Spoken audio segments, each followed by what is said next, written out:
Hello everyone. In this video we'll study about LSE 2 Ecology June 2020 paper. June 2020 paper को हम discuss करेंगे with its solutions. So let us begin. Paper का basic pattern देख लेते हैं. Basic paper जो है वो 50 मार्क्स का होता है. क्वेश्चन 1 जो है वो हमारा है 10 मार्क्स का. 10 मार्क्स में 5 मार्क्स की we have definitions and 5 marks के मैच द फॉलोइंग्स.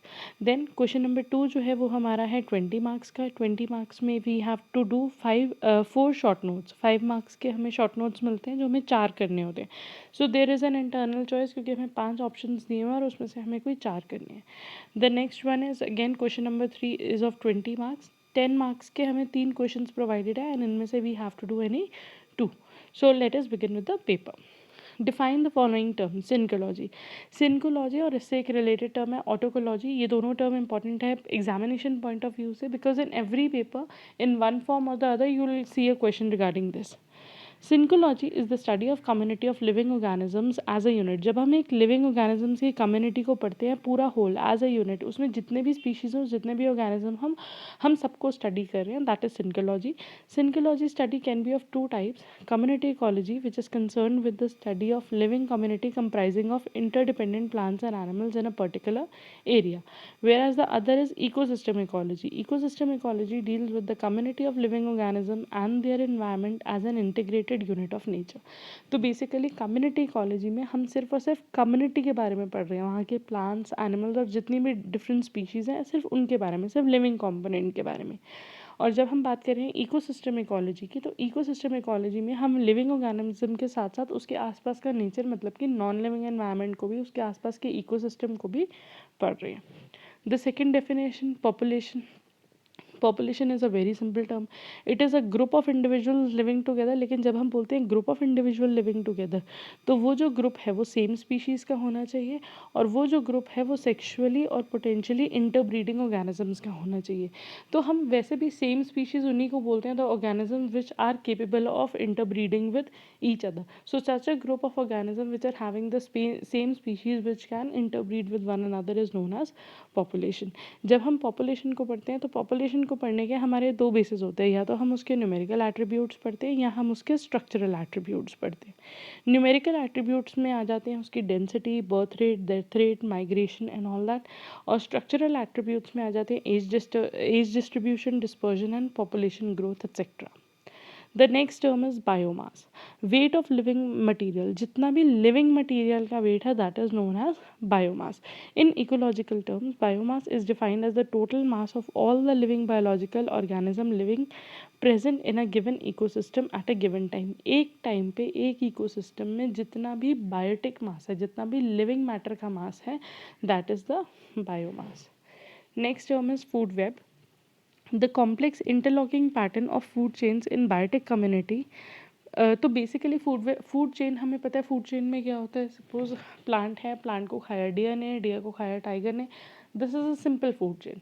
लेकिन फूड वेब में जब बहुत सारी फूड चेन्स आपस में जुड़ जाती हैं, इंटरलिंकिंग और interlocking food chains are known as food web. So the complex interlocking pattern of food chains in a biotic community is called food web. Food web is a representation of the food relationship between various type of species found in an ecosystem. The next term is desertification. Desertification means diminution or destruction of the biological potential of land, ultimately leads to desert-like condition. Desertification का मतलब है किसी भी जगह को desert बना देना. मतलब वहाँ पे जितना भी living environment था, वहाँ पे जितनी भी living conditions थी वो सारी ख़त्म होती जाती है. वहाँ पे plants, animal, wildlife, in fact soil में से भी इतना humus और moisture ख़त्म हो जाता है कि वो बाद में जाके desert बन जाती है. So this process is desertification. Next are match the followings. So I have mentioned the answers at the bottom. Consumers जो होते हैं, these are those heterotrophs which are incapable of photosynthesis. Photoperiodism, breeding या migration in flowering plants या seed germination in plants refers to photoperiodism. Benthic drain into sea. Benthic basically floor. तो floor of lake जो region होता है that is benthic. Eutrophication. Eutrophication nutrient content of the lake से related है. जब nutrient content बहुत ज़्यादा बढ़ जाता है या न्यूट्रिएंट कंटेंट की वजह से वहाँ के एक्वेटिक ऑर्गेनिजम्स की डेथ होने लग जाती है. सो eutrophication related to the nutrient content. And river and lakes जब मर्ज करती है, जहाँ पे salty water and fresh water merge करते हैं, वहाँ पे we get estuaries. Next So the next question number 2, which is of 5 marks, and we have to do any 4 of them. Let us begin with the first one. For the purpose of revision and studying, we are attempting all of these. The first one is differentiate between ephemeral annuals and succulents. On the basis of morphology, physiology and life cycle pattern of xerophytes. xerophytes वो plant होते हैं जो कि dry conditions में मिलते हैं. उन plants को मॉर्फोलॉजिकली और उनके लाइफ साइकिल पैटर्न के बेसिस पे 3 में कैटेगराइज करा गया है: ephemeral annual, succulents and non succulent perennials. In this question we have to focus only on ephemerals and succulents. Ephemeral annuals are also called drought evaders और drought escapers. Drought वो condition होती है जब बिल्कुल सूखा पड़ जाता है, जहाँ पे पानी एकदम खत्म हो जाता है, तो ये उन कंडीशन से बच के निकल जाते हैं. So therefore these are known as ephemeral annuals. अब कैसे बचते हैं? These annuals are able to complete their life cycle within a short period of 6 to 8 weeks during which moisture conditions are favourable. तो जब तक moisture available है arid zone में, तब तक ये अपनी लाइफ साइकिल कंप्लीट कर देते हैं. And by the time moisture is gonna and, their life cycle has been completed. So as the moisture gets depleted, these annuals dry out without leaving behind a crop of seeds, leaving behind a crop of seeds to tide over the adverse dry period. और by the time जब वहाँ पे moisture ख़त्म होता है, जब बिल्कुल dry conditions, drought जैसी conditions वहाँ पे बन जाती हैं, तो ये वहाँ पे crops नहीं होती, plants नहीं होती, only their seeds are present. And as we know कि seeds जो है वो जब तक unfavorable conditions होंगे, उनके seed coat की वजह से वो protected रहेंगे, and वापस जब उनको favorable condition like moist soil, air वगैरह proper मिलेगी, they will start germinating. So examples of these are Argemone mexicana, Solanthum xanthocarpum, Cassia thora, etc. Next is succulents. Succulents I guess आपने आजकल अपने आसपास भी देखे होंगे. ये प्लांट्स बहुत इन है इंडोर में, इनको ड्राई कंडीशंस में हम रख सकते हैं, ज़्यादा पानी देने की ज़रूरत नहीं होती. So plant adapted to hot and dry areas are called succulents. They have fleshy stem, leaves and roots which are swollen and serve as water storage organs. इनकी जो stems, roots और leaves होती हैं बहुत मोटी मोटी होती है और उनके अंदर पानी stored होता है. These plants are able to accumulate large amount of water during the brief rainy season. जब भी इनको थोड़ा पानी मिलता है rainy season में, वो काफ़ी सारा पानी जो है वो store कर लेते हैं. To minimize the water loss from the plant leaves either become very small or modify into thorns or are absent altogether to cut down water loss. Water loss को transpiration के through prevent करने के लिए इनके पास different mechanisms हैं. या तो इनकी जो roots होती हैं वो swollen होती हैं, या जो leaves होती हैं वो modify हो जाती हैं thorns में, या कभी कभी leaves absent होती हैं. Examples of these succulents are Opuntia species, Euphorbia splendens, and different types of cacti and agave. Next part, difference between symbiotic nitrogen fixers and non-symbiotic nitrogen fixers.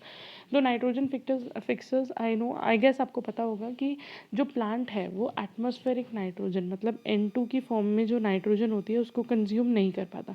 Plant को nitrogen चाहिए ammonia की form में, nitrate nitrite की form में. तो nitrogen को इस form में कन्वर्ट करने वाले ऑर्गेनिजम्स को हम बोल देते हैं nitrogen fixer. Symbiotic nitrogen fixers are species of rhizobium from root nodules in the legume. तो leguminous plants के अंदर स्पेशल बैक्टीरियाज होते हैं जिनको हम बोलते हैं राइजोबियम बैक्टीरियाज. ये प्लांट की रूट में नोड्यूल्स बनाते हैं, वहाँ से न्यूट्रिशन डिराइव करते हैं एंड इन टर्न जितनी भी नाइट्रोजन होती है उसको कन्वर्ट करते हैं कंज्यूमेबल फॉर्म में. The rhizobium penetrate the root hair, and once inside the root, the bacteria rapidly multiply and form smaller, swollen, irregular, small-shaped bodies in roots of legume, and these are nodules. Some non-legume plants, rhizobium जो है ये specific example है related to the leguminous plants. लेकिन इसके अलावा और कौन से nitrogen fixtures हैं जो कि symbiotically काम करते हैं? Some non-legume plants also have root nodules and nitrogen fixtures. The organisms that cause the formation of nodule and fixation of nitrogen are actinomycetes, a kind of primitive fungus. Nitrogen fixation by blue-green algae or cyanobacteria may take place in free-living forms or in symbiosis with fungi. हम cyanobacteria को नहीं typically consider कर सकते क्योंकि वो दोनों form में आता है, वो free-living भी है और वो symbiotic भी है. With fungi as in lichen, mosses, ferns, and at least one seed plant. The small free-floating aquatic fern Azolla contains small pores and filled with symbiotic blue-green algae, Anabaena, that actively fix nitrogen. तो यहाँ पे 3 symbiotically nitrogen fixers जिनके नाम लिए हुए that is Anabaena, ये हमें मिलता है Azolla plant में. नेक्स्ट है एक्टिनोमाइसेटीज, ये भी हमें मिलते हैं नॉन लेग्यूमिनस प्लांट्स में। And next is rhizobium. इन सब का काम यही है, रूट नोड्यूल्स फॉर्म करना, प्लांट से न्यूट्रिशन लेना एंड इन टर्न जितनी भी नाइट्रोजन है उसको कन्वर्ट करना in the consumable form of nitrate, nitrite etcetera. Non symbiotic nitrogen fixers, non symbiotic nitrogen fixers मतलब वो फिक्सर्स जो नाइट्रोजन को कन्वर्ट तो कर रहे हैं but they are not symbiotically, they are not in mutual relationship with any other plant और animal.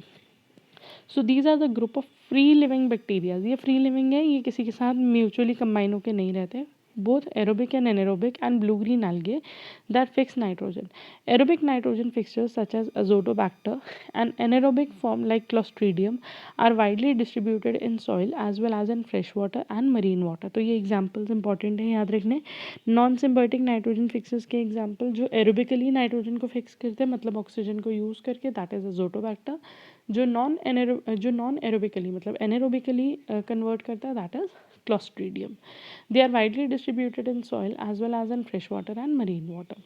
Nitrogen is returned to the soil in the form of organic compounds through manure, dead plants, and animals and microorganisms.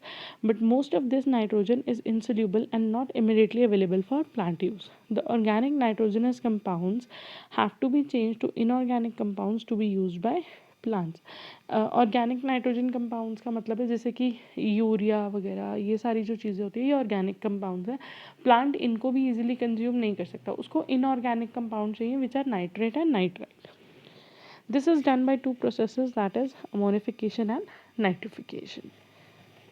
Moving on to the next question. The next question is discuss the outcomes of deforestation. ये this question seems very simple. ये question हमारे लिए बहुत simple होता है कि deforestation के क्या क्या कॉन्सिक्वेंसेज होंगे, क्या क्या उसके रिजल्ट होंगे। But still we have to prepare, क्योंकि अगर हमें 5 मार्कर के लिखना है तो हम 2 या 3 पॉइंट लिखने के बाद कि प्लांट कटेंगे तो ऑक्सीजन कम हो जाएगा, वाइल्ड लाइफ का हैबिटेट डिस्ट्रॉय हो जाएगा और वन अनदर पॉइंट, इसके बाद we don't have any point और हम इन्हीं को ही रिपीट करते रहते हैं। And remember that you are writing the answers at the graduation level. आप जो पेपर दे रहे हो वो ग्रेजुएशन लेवल का दे रहे हो, वो 8th या 10th या स्कूल लेवल का नहीं है जिसमें आप बेसिक पॉइंट्स लिखोगे and you will get full marks. If you want to score full, if you want to score good, you have to learn the figures, the examples to make your answer more better. So the consequences of deforestation. The destruction of natural vegetation cover causes the loss of topsoil. So basically इससे क्या होता है, loss of top soil. जितनी भी top soil है, अगर plant नहीं होंगे, प्लांट का काम क्या है, सॉइल को रूट्स के थ्रू होल्ड करके रखना, तो वो जो सॉइल है वो होल्ड नहीं है, वो फ्री है, they can easily move through, they can easily Erode by the action of wind and water. It is virtually irreplaceable and takes nature 1000 years to build 2.5 centimetre of top soil. तो basically nature के अंदर 2.5 centimetre top soil बनाने के लिए भी बहुत सारे साल लग जाते हैं। तो अगर ऐसे ही वो टॉप सॉइल इरोड होती रहेगी, उसको रिप्लेनिश करना is impossible. Tons of India's top soil is washing down the reverse every year. The country loses 300 to 500 lakh tons of food grains every year as a result of soil erosion. So ये एक massive destruction है which cannot be ignored. The entire Himalayan ecosystem is threatened with severe imbalances as snow lines have thinned and perennial springs have dried up. तो हमारा जो Himalayan ecosystem है वो भी dry up हो रहा है डिफॉरेस्टेशन की वजह से। Rajasthan already poor land is getting further degraded, turning large portion of the state into wasteland. Deforestation result not only in immediate lowering of groundwater, now the again next important point है lowering of ground water level, क्योंकि plants क्या करते हैं, पानी को absorb करते हैं, soil के अंदर उसको होल्ड करके रखते हैं। लेकिन अगर प्लांट्स ही नहीं है तो सॉइल एक हद के बाद पानी होल्ड नहीं कर सकता। So deforestation result not only in immediate lowering of ground water level but also in long term lowering of rainfall. तो पेड़ ना होने से दोनों तरीके के नुकसान हैं कि सूखा भी पड़ेगा, ज़मीन के अंदर पानी एब्जॉर्ब नहीं होगा तो वाटर लेवल धीरे धीरे करके डिप्लीट होता रहेगा। प्लस रेन का भी reason, rains are cause due to trees, plants के थ्रू या ट्रीज़ के थ्रू या ओशंस के थ्रू जो इवेपोरेशन और ट्रांसपिरेशन होती है उसके थ्रू क्लाउड्स फॉर्म होते हैं और रेन बनती है। अगर प्लांट्स नहीं होंगे तो रेन या जो वाटर साइकिल है वो भी डिस्टर्ब होगा। So forest recycle moisture back into their immediate atmosphere by transpiration. Forest के थ्रू जो पानी ट्रांसपायर होता है, जो वाटर इवेपोरेट होता है, वो अगेन एटमॉस्फेयर में जाके उसको एनरिच करता है which fall backs as rain. Due to deforestation this natural reuse cycle is broken and water is lost rapidly as run off. The loss of trees and other vegetation can cause climate change like global warming वगैरह, desertification क्योंकि जो मिट्टी है उसमें से धीरे धीरे करके जितना भी लिविंग पोर्शन है वो खत्म होता जाएगा, प्लांट खत्म होंगे, वहाँ पे वाइल्ड लाइफ, बर्ड्स, एनिमल्स खत्म हो जाएंगे, धीरे धीरे करके वहाँ पे इंसेक्ट्स वगैरह भी खत्म हो जाएंगे। एक टाइम के बाद डिकम्पोजेस भी सारा ऑर्गेनिक मटेरियल डिकम्पोज कर चुके हैं, now there is no more organic matter to be decompose, so there is no life existing over there. तो जो मेन चीज़ें हैं, क्लाइमेटिक चेंज है, डिजर्टिफिकेशन है, सॉइल इरोजन है, fewer crops, flooding, increased greenhouse gases in the atmosphere, increase in pollution, loss of wildlife habitats. These are the major consequences which come out as, which are the outcomes of deforestation. Moving on to the next question, describe the process of soil formation. इसका basic idea हम सबको है कि बड़े बड़े rocks होते हैं, उनमें वेदरिंग होती है, क्रैक्स होती हैं, and physical and chemical factors साथ में इन्वॉल्व होते हैं which causes the formation of soil. So weathering of rock it is a slow, gradual and continuous process. ये बहुत स्लोली होता है, ग्रेजुअली, कंटिन्यूसली होता रहता है, but it take years to form soil from rock. The sum total of natural processes resulting in disintegration of parent rock is collectively known as weathering. तो parent rock का disintegrate होना, breakdown होना, इस पूरे process को हम क्या बोलते हैं? weathering. It involves physical, chemical and biological agencies. Mechanical forces acting upon the rock causes physical weathering. जितने भी mechanical forces जो act कर रहे हैं rock के ऊपर, जिसमें से उसके ऊपर cracks develop हो रहे हैं, वो cracks widen up हो रहे हैं, वो सारी क्या है? physical weathering. फिजिकल वेदरिंग के अंदर जो मेन चीज़ इन्वॉल्व है दैट इज़ टेम्परेचर, क्योंकि जैसे जैसे रात के टाइम पे ठंड होती है, दिन के टाइम में गर्मी होती है, तो ये जो कोल्ड और हॉट वेदर के बीच में जो फ्लक्चुएशंस होती हैं, इसकी वजह से जो क्रैक्स है वो रेगुलर फॉर्म में बनते रहते हैं।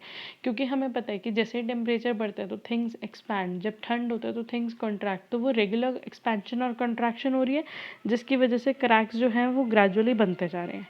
Temperature fluctuation causes expansion and contraction of rock surface, resulting in formation of cracks and fissure. The rocks, while getting disintegrated, may undergo chemical changes. Water is an important agent bringing about the chemical change due to dissolution or reaction of one or more component of rock material. Plus जो main chemical changes इनके अंदर आ रहे हैं वो water की वजह से भी आ रहे हैं, क्योंकि rainfall हो रही है, moisture है, तो उसकी वजह से उन cracks के अंदर जो water है वो embed होता जा रहा है, absorb होता जा रहा है, and it is further causing chemical reactions. The next step is mineral. After weathering, जब वो break down होके छोटे छोटे pieces या छोटे छोटे rock stone बनने शुरू हो जाते हैं, the next process that come into play is mineralization and humidification. As a result of physical weathering, the rocks are broken down into smaller particles. But this is not the true soil, क्योंकि हम बात कर रहे हैं soil formation की, तो rocks से small particles बने, लेकिन अब वो small particles से soil कैसे बनेगा? This is not the true soil, and plants cannot grow well in the disintegrated rock material alone. The weathered material, however, undergoes further changes. During the early stage of soil formation, organic matter in the soil is not very high. Organic matter का मतलब क्या होता है? Organic matter का मतलब होता है जितने भी आप मान लो plant और animal products है. अब plant और animal products किसी भी forest पे, land पे दो ही main sources से आ सकते हैं, या तो उनका fecal matter जो भी वो waste decompose कर रहे हैं, या dead remains of plants and animals, maybe fallen leaves, maybe dead insects, birds, etc. तो जहाँ पे अभी तक लाइफ इमर्ज ही नहीं हुई, जहाँ पे सॉइल ही नहीं है, प्लांटिंग ही नहीं हुई, तो वहाँ पे ऑर्गेनिक मैटर ज़्यादा नहीं हो सकता. Vegetation and the soil fauna are not much developed. In such soils, algae, lichen, mosses are and other small form of plants grow and contribute to organic matter. जो सबसे first वहाँ पे living organisms accumulate होना शुरू होते हैं, these are algae, mosses and lichens, जिनकी वजह से धीरे धीरे वहाँ का जो ऑर्गेनिक कंटेंट है वो बढ़ना शुरू होता है. The organic debris then breaks down into simple products which is known as decomposition and is brought about by different kind of microbes like bacteria, fungi and actinomycetes. They break the organic substances into various compounds such as polysaccharides, which are carbohydrates, protein, fat, lignin, waxes, resins and other derivatives. These compounds are further broken down into simpler products such as CO2, water and minerals, and the later process is known as mineralization. तो in short, धीरे धीरे करके जब यहाँ पे life accumulate शुरू होगी, तो लाइफ जो होगी वो पहले माइक्रो ऑर्गेनिजम्स और स्मॉलर ऑर्गेनिजम्स के साथ स्टार्ट होगी. जब उनका ऑर्गेनिक मैटर वहाँ पे बढ़ेगा और डिकम्पोजिशन होगी, डिकम्पोजिशन से जितने न्यूट्रिएंट रिलीज हो रहे हैं वो सॉइल को धीरे धीरे करके और इनरिच करेंगे. The soil is becoming more better and then it can provide habitat to more of the living beings. The residual incompletely decomposed organic matter left after mineralization is called humus. तो जो भी बाद में जो dark colour का decomposition के बाद जो डार्क मैटर बचता है दैट इज ह्यूमस, और इस प्रोसेस को बोलते हैं humification and it enriches the soil. Humus जो है वो सॉइल कंटेंट के लिए बहुत ज़्यादा अच्छा होता है. It is an amorphous colloidal and dark substance that is source of energy and nutrient for most soil microorganism. Humus is important as it gives soil a loose texture ensuring bed aeration. तो इसके जो particles होते हैं वो मोटे मोटे बड़े होते हैं जिसकी वजह से सॉइल के अंदर जो एयर है वो कंटिन्यूसली और इजीली मिक्स हो सकती है. प्लस ये वाटर को एब्जॉर्ब करने की बहुत हाई क्वालिटी होती है. तो ह्यूमस का काम होता है सॉइल की वाटर एब्जॉर्प्शन क्वालिटी को, वाटर कैपेसिटी को बढ़ाना, which again improves the soil fertility. And this is how after the formation of rock से smaller particles बने. smaller particles finally break down होके fine sand type के या छोटे छोटे granule particle बने. लेकिन किस तरह उसमें ह्यूमस बनी जिसने सॉइल की फर्टिलिटी को बढ़ाया, तभी हम उसको सॉइल बोल रहे हैं.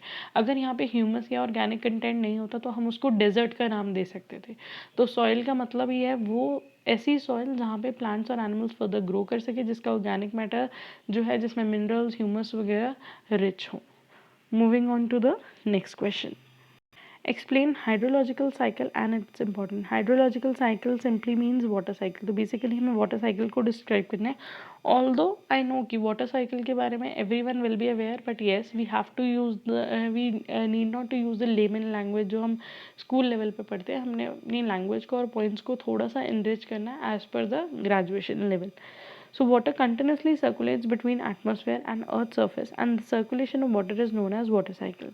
All the vaporized water forms clouds which move by winds may pass over land where they are cooled enough to precipitate the water as rain or snow.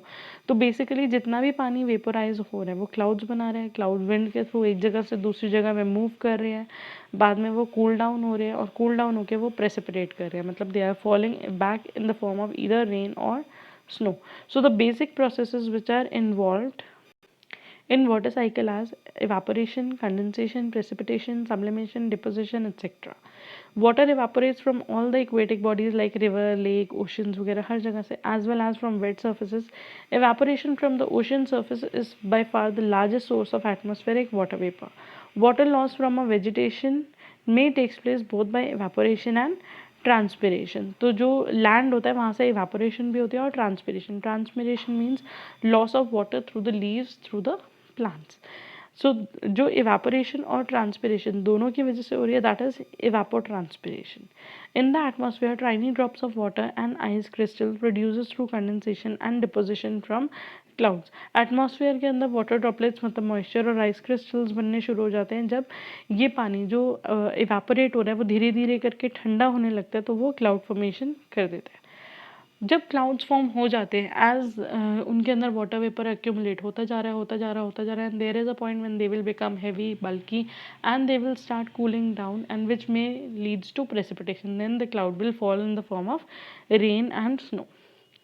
Precipitation includes all forms in which atmospheric moisture descends into the earth. मतलब कि जितना भी atmospheric moisture है, जितना भी atmosphere से water vapor गए थे, that is returning back to the earth as rain, snow, hail, sleet or dew.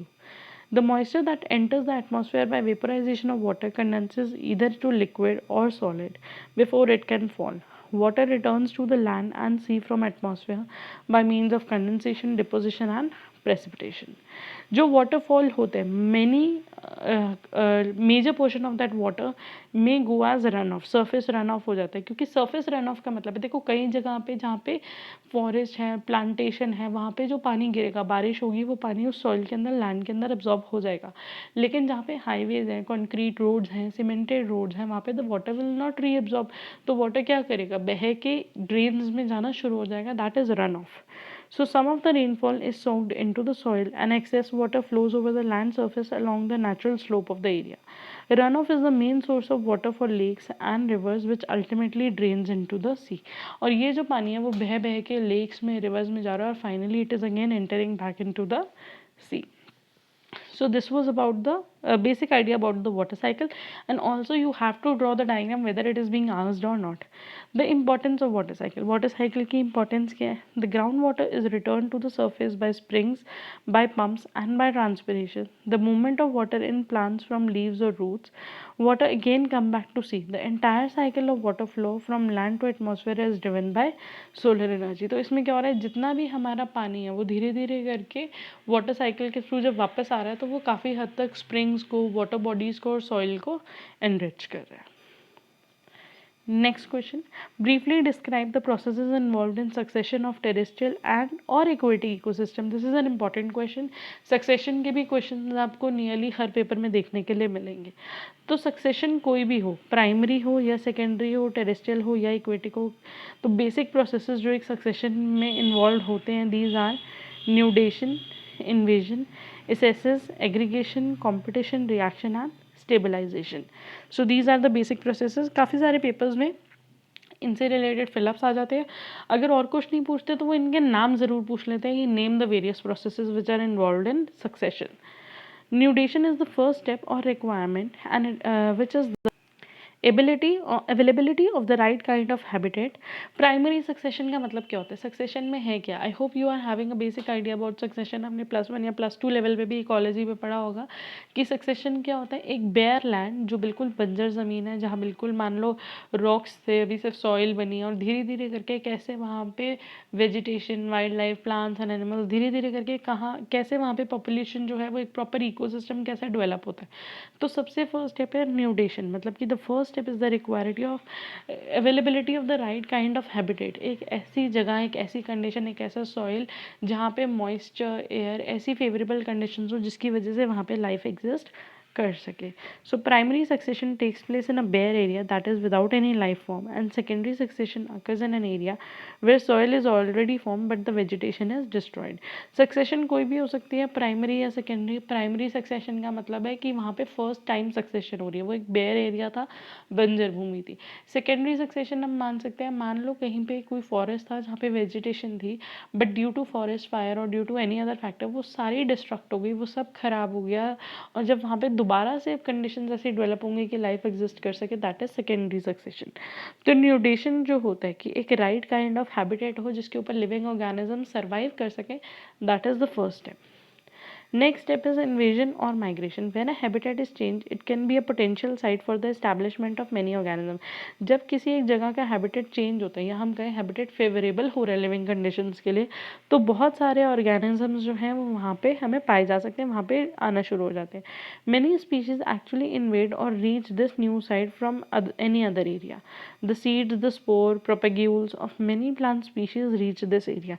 तो जो सबसे बेसिक चीज़ें वहाँ पे पहुँचनी शुरू होंगी वो सीड्स, स्पोर्स या प्रोपेगुल्स. विंड के थ्रू, वाटर के थ्रू, हवा के साथ चलते चलते सीड्स वहाँ पे लैंड करने शुरू करेंगे, और पहले भी लैंड करते होंगे लेकिन अब कंडीशंस बदल गई हैं जिसकी वजह से वो फेवरेबल कंडीशंस में ग्रो कर रहे हैं. तो जो स्टार्ट हो रही है, क्योंकि ऐसा नहीं है कि कहीं पे सॉइल और एयर अच्छी हुई तो हाँ वहाँ पे ट्रीज एकदम उग गए या वहाँ पे प्लांट्स और एनिमल्स एकदम लेने लग गए. No, it started gradually, slow by slow. The process is known as migration and is generally brought by air, water and various other agents. Next step is competition. The next step is aggregation. I have miss the step over here. तो जो हमारा next step होता है वो होता है aggregation. Aggregation का मतलब ही क्या है, कोई भी चीज़ एग्रीगेट करना, इकट्ठी होना. तो धीरे धीरे करके वहाँ पे सीड्स, स्पोर्स वगैरह लैंड कर रहे हैं, प्लांट्स ग्रो कर रहे हैं, माइक्रो ऑर्गेनिजम्स बढ़ेंगे, बर्ड्स, एनिमल्स, इंसेक्ट्स धीरे धीरे करके वो भी एक्यूमुलेट होना शुरू होंगे. So this accumulation of different living organism is known as aggregation. So the next one is competition. Aggregation of individual in an area leads to interspecific and intraspecific competition. जब वहाँ पे बहुत सारे ऑर्गेनिज्म, बहुत सारे इंडिविजुअल्स अब उस जगह को ऑक्यूपाई कर रहे हैं, सो अब वहाँ पे कॉम्पिटिशन होने के चांसेस हैं इंटरस्पेसिफिक या इंट्रास्पेसिफिक, मतलब कि विद इन 2 डिफरेंट स्पीशीज़ या with in the same species. क्योंकि धीरे धीरे करके वहाँ पे अगर पॉपुलेशन बहुत ज़्यादा हो रही है, अगर वहाँ पे प्लांट्स, एनिमल्स बहुत ज़्यादा एक्यूमुलेट हो रहे हैं, that means there is a shortage of air, space and other resources. तो उन रिसोर्सेज के लिए कॉम्पिटिशन स्टार्ट हो सकता है। The competition usually for water, particularly when there is shortage of water. Nutrients के लिए कॉम्पिटिशन हो सकता है। रेडिएंट एनर्जी मतलब कि सोलर एनर्जी के लिए प्लांट्स में कॉम्पिटिशन होता है। Carbon dioxide, oxygen and space के लिए वहाँ पे कॉम्पिटिशन होता है।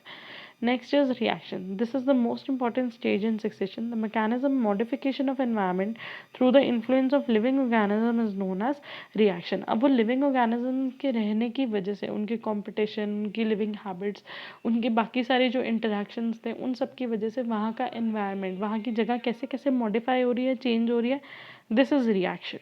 As a result of reaction, changes takes place in soil, water, light condition, temperature, and many other factors of the environment. Environment thus gets modified and becomes unsuitable for the existing community and is eventually replaced by another community. So reaction एक वो condition है जब यहाँ पे अब जितनी भी living beings थे, जितनी भी living population थी, उन्होंने इस जगह को इतना use और इतना exploit कर दिया कि existing community के लिए it is of no use. Next is stabilization, and this is the last step.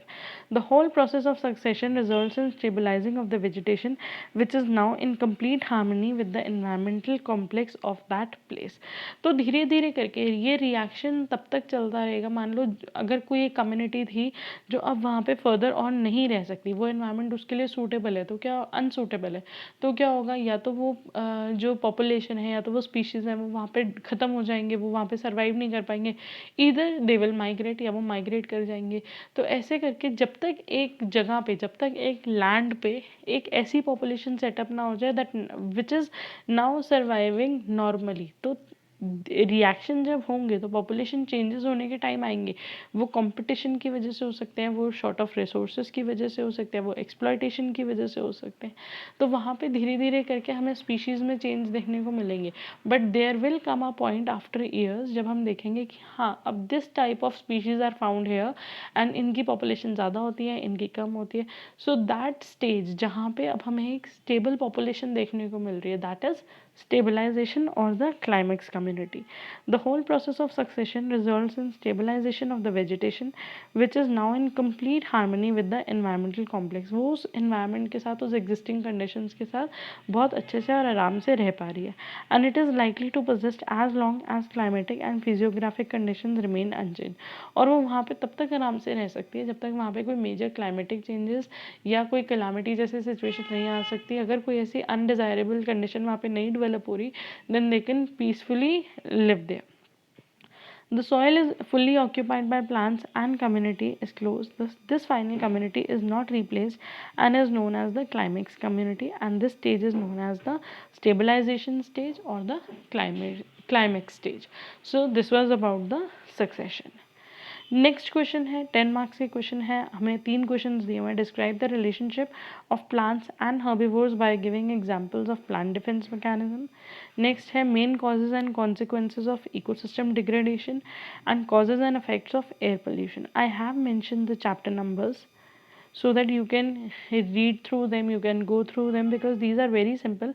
but 10 markers में जो basic requirement होती है कि आपको list up करने की ज़रूरत है, read करके आप 10 to 15 bullet points बना लो जिसको आप explain कर सको।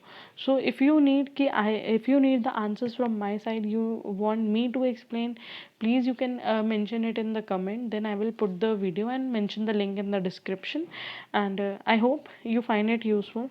Thank you for watching. If you have any doubt, any request or any suggestion, please drop a comment below, or you can send me an email. Thank you.